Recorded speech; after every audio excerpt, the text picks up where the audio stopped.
మిత్రులందరికీ శుభోదయం. నేను మీ హరి. మరి 10వ తరగతి సోషల్ నుండి హిస్టరీ నుండి రెండో పాఠం అండి. మరి నిన్నటి వీడియోలో ప్రపంచ యుద్ధాల మధ్య ప్రపంచం అంటూ పార్ట్ 1 చూసామండి. ఈరోజు పార్ట్ 2 అండి. మరి లేట్ లేకుండా వీడియోలోకి వెళ్ళిపోదాం.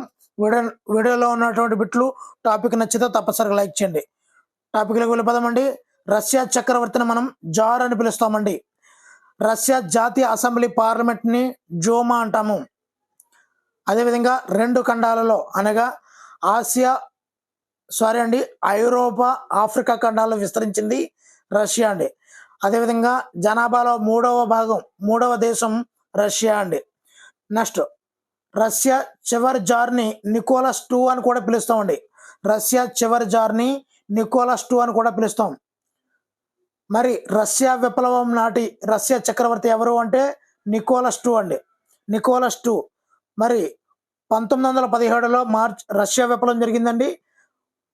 1917 మార్చి 8న సెయింట్ పీటర్స్బర్గ్ నగరంలో 10,000 మంది మహిళలు రొట్టె శాంతి కావాలని చేపట్టిన నిరసననే మార్చి విప్లవం అంటారండి.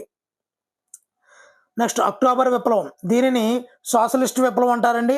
అదేవిధంగా కమ్యూనిస్ట్ విప్లవం అని, బోల్షివిక్ విప్లవం అని పిలుస్తుంటారండి. ఇది 1917 అక్టోబర్లో జరిగిందండి. ఈ విప్లవం ఫలితంగా రష్యాలో కమ్యూనిస్ట్ ప్రభుత్వం అయితే ఏర్పడడం జరిగింది.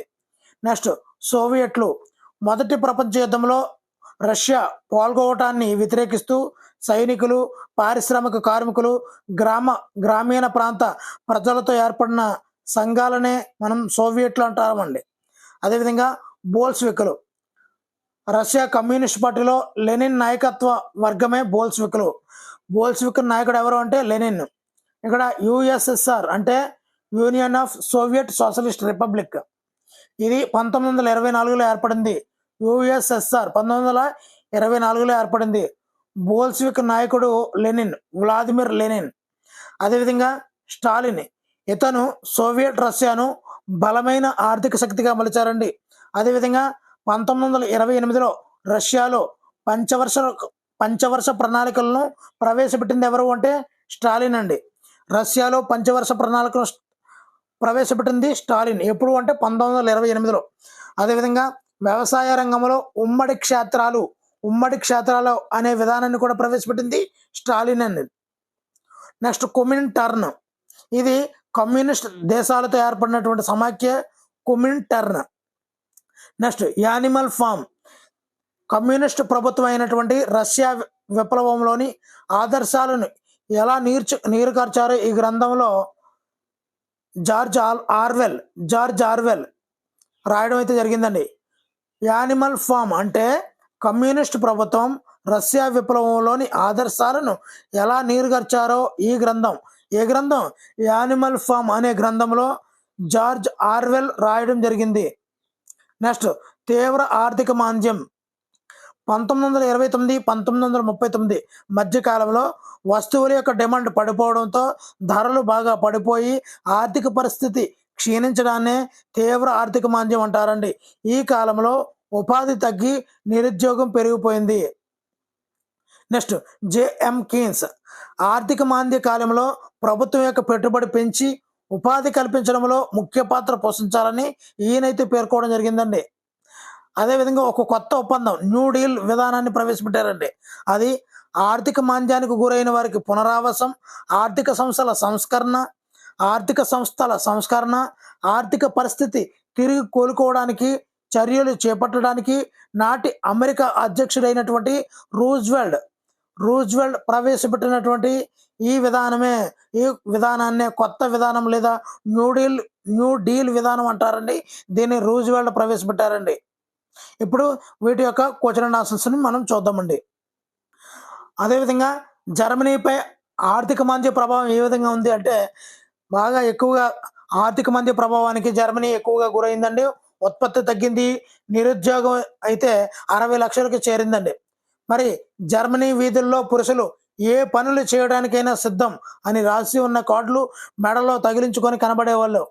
అదేవిధంగా రష్యాపై ఆర్థిక మాంద్య ప్రభావం ఏ విధంగా ఉందంటే ఇక్కడ పంచవర్ష ప్రణాళికలను అమలు చేయడం వల్ల, బాహ్య ప్రపంచంతో వాణిజ్య సంబంధాలు లేకపోవడం వల్ల రష్యా ఆర్థిక మాంద్యం ప్రభావానికి గురి కాపాడలేదండి. అదేవిధంగా వైమర్ గణతంత్రం. మరి జర్మనీ జర్మనీ వైమర్ గణతంత్ర రాజ్యంగా 1918 నవంబర్ 9న ప్రకటించుకోవడం జరిగిందండి. Next enabling act. ఇది 1933 మార్చి 24న 1933 మార్చి 24న ఈ చట్టం ఏ చట్టం? ఎనేబులింగ్ యాక్ట్ అనే చట్టం అమల్లోకి వచ్చిందండి. ఎప్పుడు? 1933లో ఎనేబుల్ అయింది. మరి ఈ చట్టంలో జర్మనీలో హిట్లర్ నియంతృత్వ ప్రభుత్వం అయితే ఏర్పడడం జరిగిందండి. Storm troops. జర్మనీలో ఆకుపచ్చ యూనిఫామ్తో ఉన్నటువంటి పోలీస్ సిబ్బందిని మనం ఏమంటాం? స్మార్ట్ ట్రూప్స్ అంటామండి. గెస్టాపో అంటే జర్మనీలో హిట్లర్ ఏర్పరిచినటువంటి రహస్య పోలీస్ బృందాన్ని మనం గెస్టాపో అంటామండి. Volkswagen. ఇది ప్రజల కారు. ఇది జర్మనీది. జీడీఆర్ అంటే జర్మనీ గణతంత్ర ప్రజాస్వామ్యం. ఎఫ్ఆర్జి అంటే జర్మన్ గణతంత్ర సమాఖ్య అంటామండి. డైట్. జపాన్ పార్లమెంట్కి ఉన్న పేరే డైట్. నెక్స్ట్ సోషలిజం అంటే ఏమిటి? ఉత్పత్తి కారకాలు అనేవి ప్రభుత్వ ఆధీనంలో ఉండాలి అని తెలియజెప్పిన భావననే మనం సోషలిజం అంటారండి. ఉత్పత్తి కారకాలు అనేవి ప్రభుత్వ ఆధీనంలో ఉండాలని తెలియజెప్పిన భావనే సోషలిజం. నెక్స్ట్ కమ్యూనిజం అంటే ఏమిటి? ప్రభుత్వ అధికారం అనేది శ్రామికుల చేతుల్లో ఉండాలని చెప్పేదే కమ్యూనిజం. నెక్స్ట్ అధికార కేంద్రీకరణ అంటే ప్రభుత్వం యొక్క అధికారం మొత్తం కూడా ఒకే వ్యక్తి దగ్గర కేంద్రీకృతం కావడాన్ని అధికార కేంద్రీకరణ అని కూడా అంటామండి. నెక్స్ట్ భూముల కేంద్రీకరణ. రష్యాలో స్టాలిన్ కాలంలో చిన్న చిన్న వ్యవసాయ కమతాలను ఏకీకరణ చేసి పెద్ద వ్యవసాయ కమతాలుగా మార్చి యంత్రాల ద్వారా వ్యవసాయం చేయడానికి అనువుగా మార్చడాన్ని భూముల ఏకీకరణ కూడా అంటారండి. భూముల ఏకీకరణ. నెక్స్ట్ సంక్షేమ రాజ్యం అంటే ఏమిటి? ప్రజల శ్రేయస్సు ప్రధాన ధ్యేయంగా పనిచేసేదే సంక్షేమ రాజ్యం. నెక్స్ట్ సిద్ధాంత బోధన అంటే ఏమిటి? ఒకే రకమైన ఆలోచనను నేర్పించడాన్ని సిద్ధాంత బోధన అంటారండి. జాతి ఆధిపత్యం అంటే ఏమిటి? ఒక జాతి వేరొక మైనారిటీ జాతిపై అణచివేసే ధోరణిని ప్రదర్శించడాన్ని మనము జాతి ఆధిపత్యం అంటారండి. నెక్స్ట్ మార్షల్ ప్రణాళిక అంటే ఏమిటి? రెండవ ప్రపంచ యుద్ధం తర్వాత యూరప్ పునర్నిర్మాణం కోసం అమెరికా ప్రవేశపెట్టినటువంటి ఆర్థిక ప్రణాళికే మార్షల్ ప్రణాళిక అంటే. ఎప్పుడు జరిగింది ఇది?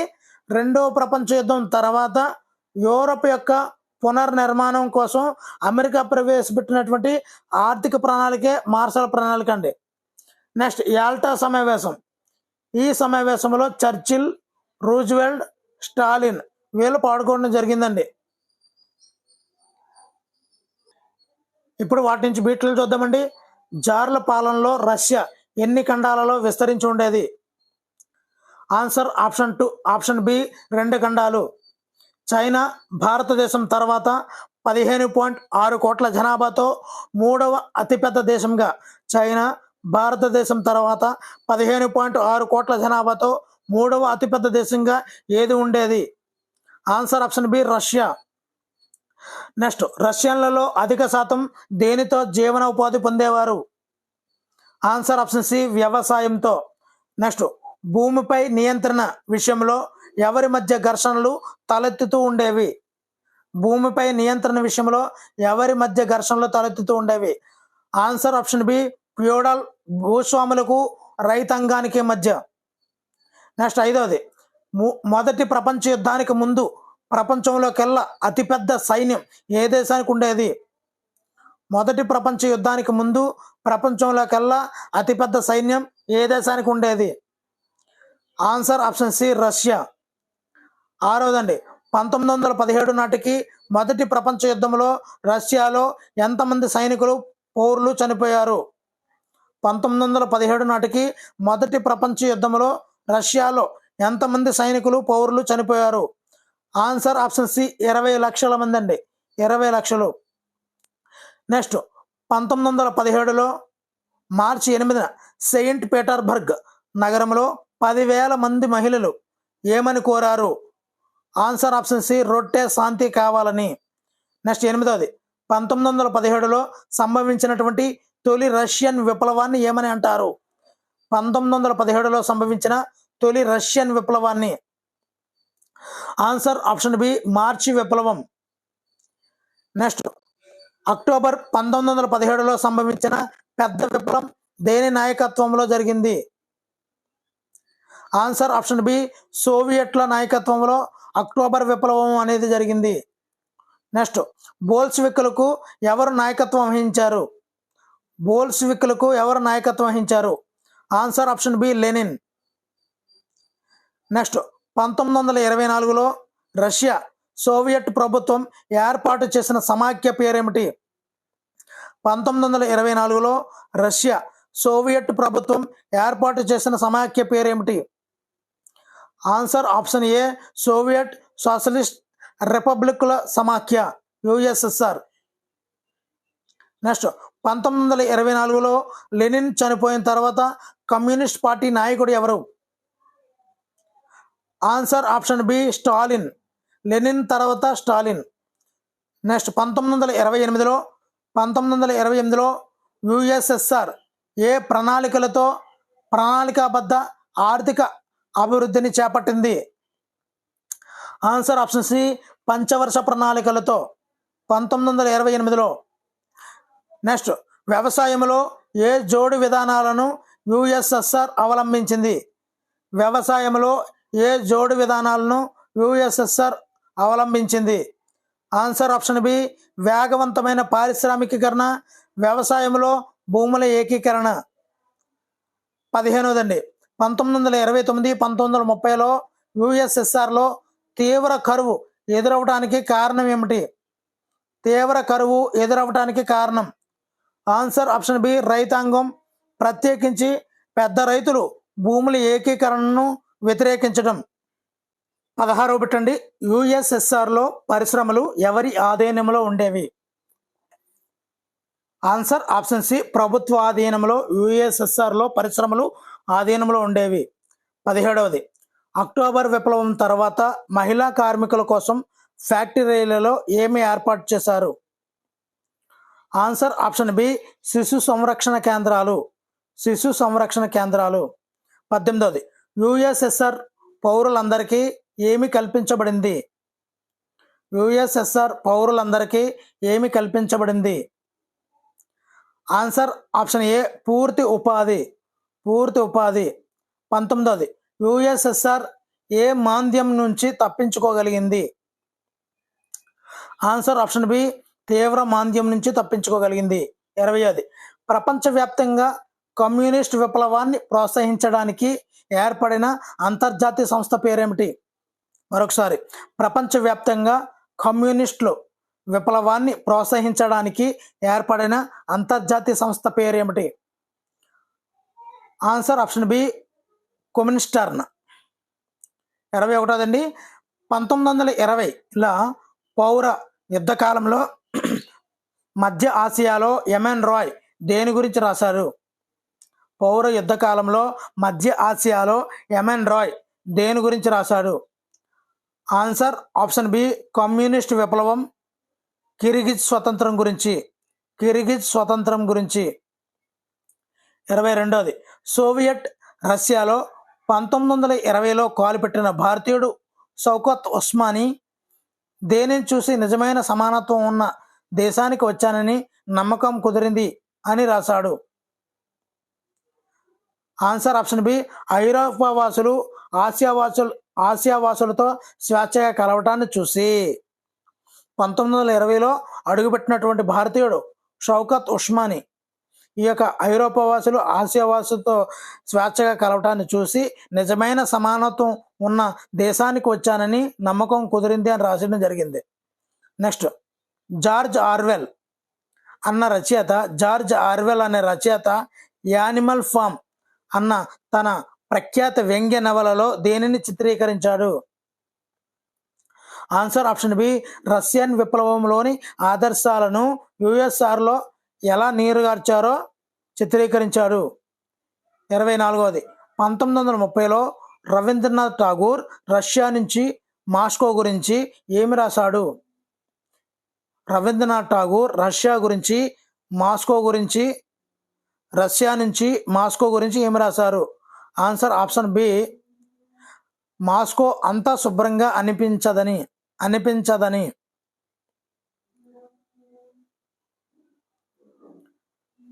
నెక్స్ట్, ఠాకూర్ తన దేశంలోని ఎవరి గురించి ఆలోచించారని పేర్కొన్నారు?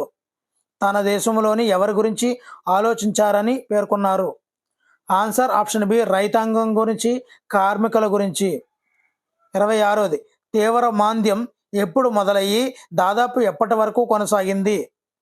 ఆన్సర్ ఆప్షన్ బి, 1929 చివరిలో మొదలయ్యి దాదాపు రెండవ ప్రపంచ యుద్ధం మొదలైన 1939 వరకు కొనసాగింది. 1929 నుంచి 1939 వరకు. నెక్స్ట్, తీవ్ర మాంద్యం వల్ల ప్రపంచవ్యాప్తంగా ఏమి పడిపోయింది? ఆన్సర్ ఆప్షన్ సి, గిరాకీ. నెక్స్ట్, తీవ్ర మాంద్యం వల్ల అమెరికాలో నిరుద్యోగులు ఎంత శాతానికి పెరిగారు? ఆన్సర్ ఆప్షన్ బి, 25% నిరుద్యోగులు పెరగడం అయితే జరిగింది. మార్కిస్టు ఆర్థికవేత్తలు ఈ రకమైన సంక్షోభాలు దేని లక్షణమని, సోషలిజం ఏర్పాటుతోనే వీటిని నిర్మూలించగలమని అంటారు? ఆన్సర్ ఆప్షన్ ఏ, పెట్టుబడిదారి విధాన రకమైనటువంటి సంక్షోభాలు దేని లక్షణమని, సోషలిజం ఏర్పాటుతోనే వీటిని నిర్మూలించగలమని మార్కిస్ట్ ఆర్థికవేత్తలు అభిప్రాయపడ్డారు. 30ది, జేఎం కీన్స్ వంటి ఆర్థికవేత్తలు ఆర్థిక విధానం పురోగమించడంలో దేనికి కీలక పాత్ర ఉందని వాదించారు? మరొకసారి అండి, జేఎం కీన్స్ వంటి ఆర్థికవేత్తలు ఆర్థిక విధానం పురోగమించడంలో దేనికి కీలక పాత్ర ఉంది అని వాదించారు? ఆన్సర్ ఆప్షన్ సి, ప్రభుత్వానికి. 31ది, అమెరికా అధ్యక్షుడిగా ఎన్నికైన రూజ్వెల్ట్ ఏ ఒప్పందాన్ని ప్రకటించారు? ఆన్సర్ ఆప్షన్ బి, కొత్త విధానం. దీనినే న్యూ డీల్ విధానం అంటారండి. నెక్స్ట్, 32ది, రూజ్వెల్ట్ ప్రవేశపెట్టినటువంటి సామాజిక భద్రతా విధానం ద్వారా ఏమి సమకూరాయి? సామాజిక భద్రతా విధానం ద్వారా ఏమి సమకూరాయి? ఆన్సర్ ఆప్షన్ బి, అందరికీ వర్తించే పదవీ విరమణ పింఛను, నిరుద్యోగ బీమా, వికలాంగులకు, తండ్రి లేని కుటుంబాలలో అవసరమున్న పిల్లలకు సంక్షేమ ప్రయోజనాలు. నెక్స్ట్, 33ది, మాంద్యం మొదలు కాకముందు మొదటి ప్రపంచ యుద్ధ కాలంలోనే సామాజిక భద్రతా దిశలో ఏ దేశం కొన్ని చర్యలు చేపట్టింది? ఆన్సర్ ఆప్షన్ సి, బ్రిటన్ దేశం. నెక్స్ట్, రెండవ ప్రపంచ యుద్ధం ముగిసే నాటికి బ్రిటన్ దేనిని ఏర్పరచడానికి దోహదం చేసింది? ఆన్సర్, సంక్షేమ రాజ్యాన్ని ఏర్పాటు చేయడానికి దోహదం చేసింది. నెక్స్ట్, జర్మనీలో నాజీజం ప్రాబల్యం దేని తర్వాత మొదలైంది? ఆన్సర్ ఆప్షన్ బి, మొదటి ప్రపంచ యుద్ధం తర్వాత నాజీజం ప్రాబల్యం మొదలైంది. నెక్స్ట్, యుద్ధ నష్టాల చెల్లింపులు వంటి వాటి భారం వల్ల జర్మనీ ఆర్థిక పరిస్థితి ఎలా తయారైంది?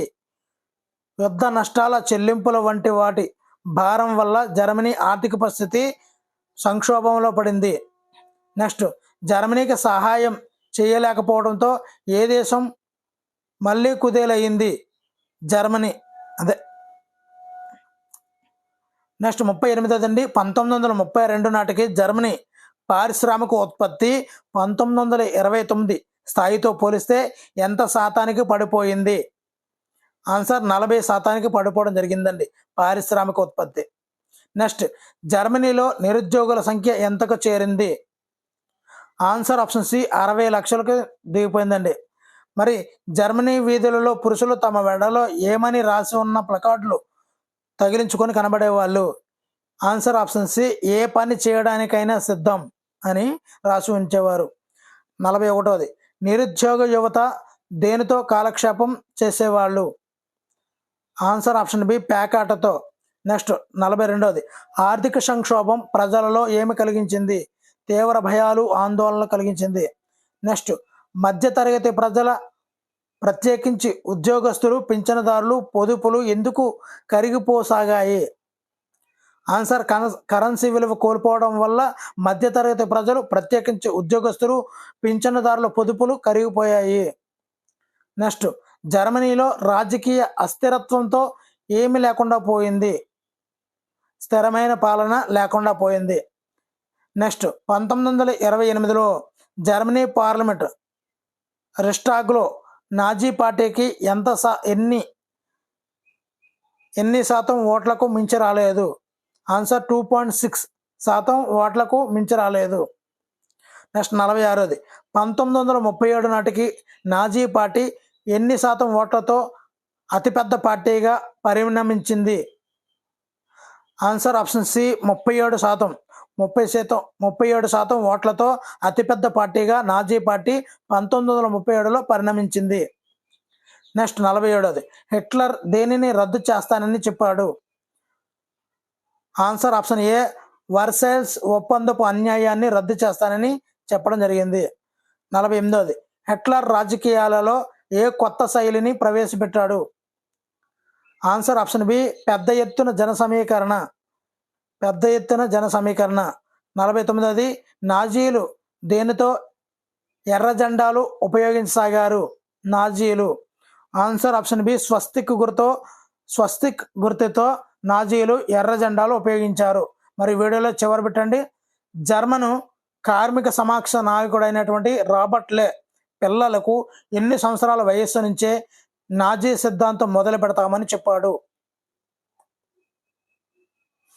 ఆన్సర్ ఆప్షన్ బి 3 ఏళ్ల నుంచే. మరి వీడియోలో ఉన్నటువంటి బిట్లు నచ్చితే తప్పనిసరిగా లైక్ చేయండి. ఇలాంటి మరిన్ని వీడియోల కోసం ఛానల్ని సబ్స్క్రైబ్ చేసుకోండి. Thank you for watching. Me Hari signing out.